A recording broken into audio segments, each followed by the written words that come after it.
Hello students, आज के इस वीडियो में मैं आपको बताने वाला हूं कि गुजरात बोर्ड का जो 10th और 12th का बोर्ड एग्ज़ाम होता है उसके अंदर हमें ये आंसर शीट के डिटेल्स फिलअप कैसे करने हैं। तो ये स्टार्ट करने से पहले मैं आपको बता दूं कि जैसे ही आपको आपका हॉल टिकट मिलता है तो हॉल टिकट के अंदर क्या डिटेल्स आपको चेक कर लेनी है। सबसे पहले आपको आपके नाम का पूरा स्पेलिंग चेक कर लेना है, जो कि मैंने यहाँ पे हाइड कर रखा है। उसके बाद आपको आपका डेट ऑफ बर्थ और स्टूडेंट आईडी नंबर चेक कर लेना है। उसके बाद आपको आपका स्कूल कौन सा है जहाँ पे आपका सेंटर आया है वो देख के एग्ज़ाम के डेट आने से पहले वो बिल्डिंग स्कूल की कहाँ है वो जाके चेक कर लेना है। उसके बाद अब ये डिटेल्स फिलअप करने के लिए अगर मैं बात करूँ तो सबसे पहले ध्यान से देखें तो ये जो आंसर शीट मैंने लिया हुआ है ये सेम वही आंसर शीट है जो गुजरात बोर्ड में यूज होता है। इसके सैम्पल कॉपी से मैंने निकाला है। ये देखो यहाँ पर बोर्ड का सिंबल भी लगा हुआ है। अब इसके अंदर सबसे पहला डिटेल जो फिलअप करना है वो है केंद्र नंबर। केंद्र नंबर हमें हॉल टिकट में दिया हुआ है। यहाँ पर देखिए जरा केंद्र क्रमांक, तो केंद्र क्रमांक लिखा हुआ है 6838, तो वो हम लोग यहाँ फिलअप कर देंगे 6838। उसके बाद है परीक्षार्थी ने सही। परीक्षार्थी ने सही का मतलब है जो स्टूडेंट है उसका सिग्नेचर। तो जो सिग्नेचर आपने फॉर्म फिलअप करने के टाइम पे भरा था वही सिग्नेचर, या फिर वो सिग्नेचर जो आपने हॉल टिकट में किया है वही सेम सिग्नेचर आपको यहाँ पे कॉपी कर देना है। उसके बाद है बैठक नंबर, तो ये आपको वापस से हॉल टिकट में मिलेगा। देखो यहाँ पर हमारे पास ये हॉल टिकट है, इसके अंदर लिखा हुआ है परीक्षार्थी नो बैठक क्रमांक, यानी कि ये स्टूडेंट का सीट नंबर है। स्टूडेंट का सीट नंबर जो है उसको ऐसे सेम टू सेम यहाँ पे फिलअप कर देंगे। तो हमारे पास स्टूडेंट सीट नंबर है B52234027 और फिर वापस से बैठक नंबर शब्दों में, यानी कि ये जो मैंने यहाँ पे बैठक नंबर फिलअप किया है उसको वापस से मुझे वर्ड्स में लिखना है। तो वर्ड्स में कैसे लिखते हैं ध्यान से देखना। बी, उसके बाद में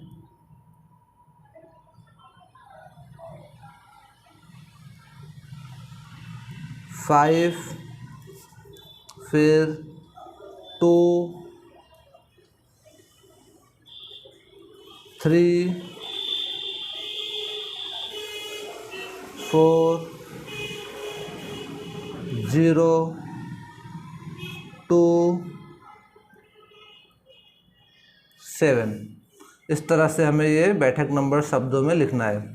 यहाँ पे आप इसको ऐसे काउंट नहीं कर सकते हो कि 5200 या फिर 52, 34, 0 to 27, ऐसा नहीं लिखना है। हमें इसको इसी तरह से लिखना है, पहले 5, फिर 2, फिर 3, 4, 0, 2 और 7। उसके बाद यहाँ पर है खंड निरीक्षक ने सही, यानी कि जो आपका सुपरवाइज़र होगा वो यहाँ पे साइन करेगा, आपको इस स्पेस में कुछ नहीं करना है।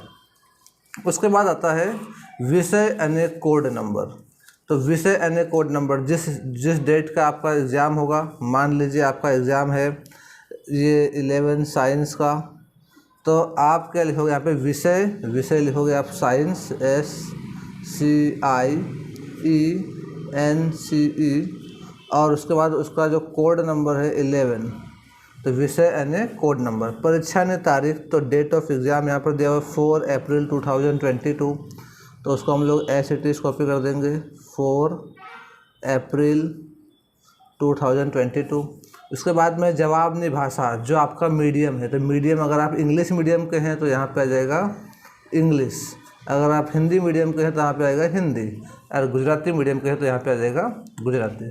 फर्स्ट पेज पे सिर्फ इतने ही डिटेल्स आपको फिलअप करने हैं, और ये जो है डिटेल यहाँ पे ये आपको एट द एंड फिलअप करना पड़ता है। ये क्या लिखा है, मुख्य जवाब वही 1, यानी कि ये जो मेन आंसर शीट आपको मिला है वो, प्लस है पूर्वड़ी यानी कि सप्लीमेंट्री। अगर आपने एक्स्ट्रा सप्लीमेंट्रीज ली हैं, 2 एक्स्ट्रा सप्लीमेंट्री ली, 3 एक्स्ट्रा सप्लीमेंट्री ली, जो कि आपको एग्ज़ाम के एंड पे मालूम चलता है, तो आपको मान लीजिए आपने 2 एक्स्ट्रा सप्लीमेंट्री ली तो यहाँ लिखने का 2 और इक्वल टू में आ जाएगा आपका 3। और उसके बाद इतने डिटेल्स फिलअप करने के बाद यहाँ पे होगा क्या, ये जो स्पेस दिख रहा है हम लोगों को, इस स्पेस पे एक स्टिकर अटैच करते हैं, उसको कहते हैं बारकोड स्टिकर। ये बारकोड स्टिकर आपका जो सुपरवाइज़र होगा वो आपको लाके यहाँ पर देगा।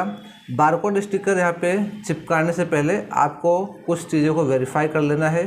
हर एक स्टूडेंट का बारकोड स्टिकर अलग अलग होता है, तो ये जो बारकोड स्टिकर आपको दिया जा रहा है क्या वो आपका ही है, वो आपको वेरीफाई करना है। कैसे वेरीफाई होगा वो, तो आपको देख लेना है उसके अंदर आपका बैठक नंबर होना चाहिए, उसके अंदर सब्जेक्ट डेट ये दोनों भी रहेंगे। और उसके बाद सबसे एक इम्पॉर्टेंट चीज़ जो है वो है आंसर शीट नंबर। आपको जो आंसर शीट मिलता है यहाँ पे स्टैम्प की हेल्प से एक नंबर इनपुट करके दिया होता है, एक स्टैंपिंग से यहाँ पे एक नंबर स्टैम्प करके देंगे।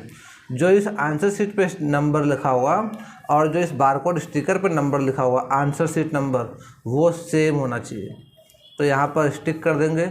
और ये जो आंसर शीट नंबर की मैं बात कर रहा हूँ, जो बारकोड स्टिकर पे लिखा हुआ है, जो आपके आंसर शीट पे लिखा था, वही सेम आंसर शीट नंबर आपको यहाँ पर कॉपी भी करना है। तो आप साइंस का एग्ज़ाम दे रहे हो तो देखो यहाँ लिखा है बारकोड स्टिकर, ऊपर छापेल उत्तर वही नंबर। उत्तर वही नंबर का मतलब है आंसर शीट नंबर। तो जो भी आंसर शीट नंबर होगा सेम टू सेम यहाँ पे कॉपी कर लेना है।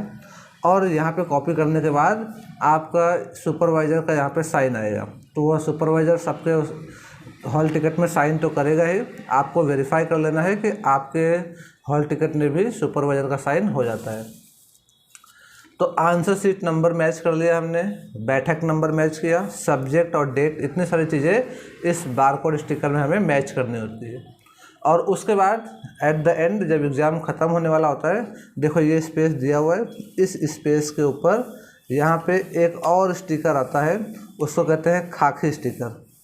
ये खाकी स्टिकर इस जगह पे पूरा स्टिक होता है, चिपक जाता है। और ये चिपक के क्या करता है, ये आपका बैठक नंबर छुपा देता है, आपका सेंटर नंबर भी हाइड हो गया है, और साथ में जो इस बारकोड स्टिकर के ऊपर इन्फॉर्मेशन लिखा था वो भी इसी के अंदर हाइड हो जाता है। तो ये बारकोड स्टिकर प्राइवेसी मेंटेन करने के लिए होता है। देखो यहाँ पे एक एरो बना हुआ है, ये एरो और जो बारकोड स्टिकर आता है उसके ऊपर भी एक एरो होता है, दोनों arrow same to same match हो, इस तरह से हमें वो बारकोड स्टिकर को, उस खाकी स्टिकर को हमें चिपकाना होता है। तो ये हो गई सारी डिटेल्स जो हमें इस आंसर शीट के अंदर फिलअप करनी होती है।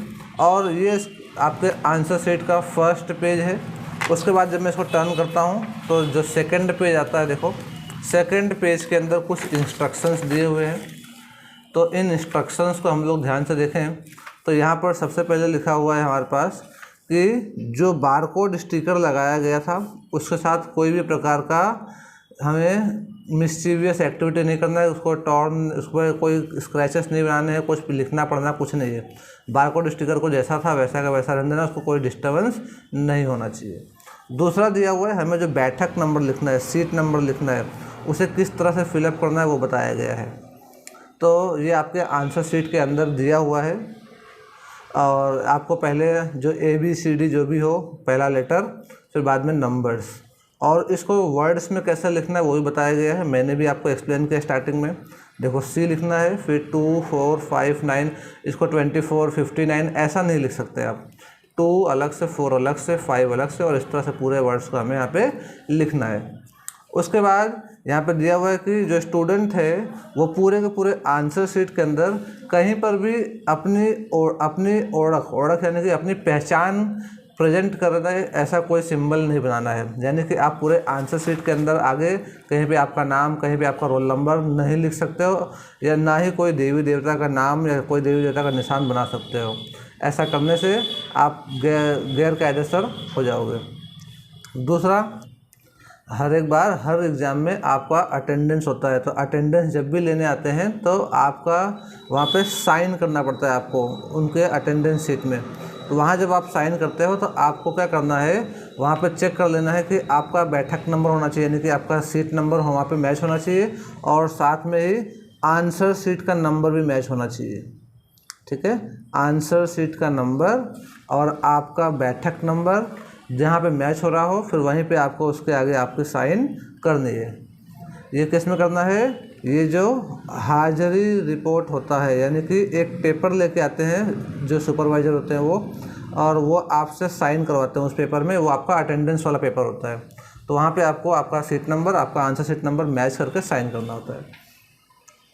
और जब एग्ज़ाम का टाइम कंप्लीट होने वाला हो उसके 10 मिनट पहले आपको एक बेल बजेगी, और वो बेल बजते ही आपको जो खाकी स्टिकर की मैंने बात की, कौन से खाकी स्टिकर की, ये जो खाकी स्टिकर इस पूरे एरिया पे चिपकेगा, वो खाकी स्टिकर आपको 10 मिनट पहले मिलता है और आपको वो खाकी स्टिकर वहाँ पे चिपका देना है।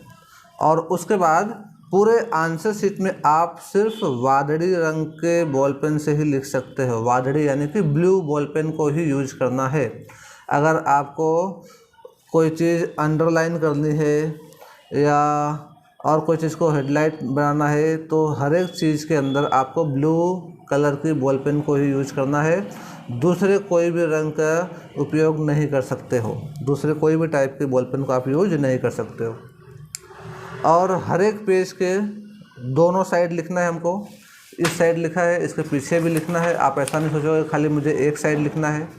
और जिस भी सेक्शन को आप स्टार्ट करते हो तो वो सेक्शन कंप्लीट होने के बाद जब नया सेक्शन स्टार्ट करोगे तो हर बार एक नया पेज से स्टार्ट करना है। एक सेक्शन ख़त्म हो, नेक्स्ट सेक्शन न्यू पेज से स्टार्ट करना है। और पूरे प्रश्न पत्र के अंदर, पूरे क्वेश्चन पेपर के अंदर आपके क्वेश्चंस जो है वो सीक्वेंस में मेंटेन रहे ऐसा लिखना है। सड़ंग क्रमांक माज लखवाना रहसे, इसका मतलब है कि आपका जो सीक्वेंस है क्वेश्चंस का वो मेंटेन रहना चाहिए। और ये सारी डिटेल्स आपको अच्छी तरह से पढ़ के, ध्यान से देख के फिर फिलअप करना है। और उसके बाद वार्निंग का बेल बजे, जैसे ही आपको 10 मिनट्स पहले वार्निंग का बेल बजेगा, और जैसे ही वार्निंग का बेल बजता है आपको आपकी आंसर शीट और सप्लीमेंट्री को टाई अप कर लेना है। आंसर शीट के साथ सप्लीमेंट्री टाई अप कर लेना है। और उसके बाद यहाँ पे आपको आकर लिखना है कि आपने कितनी सप्लीमेंट्री ली।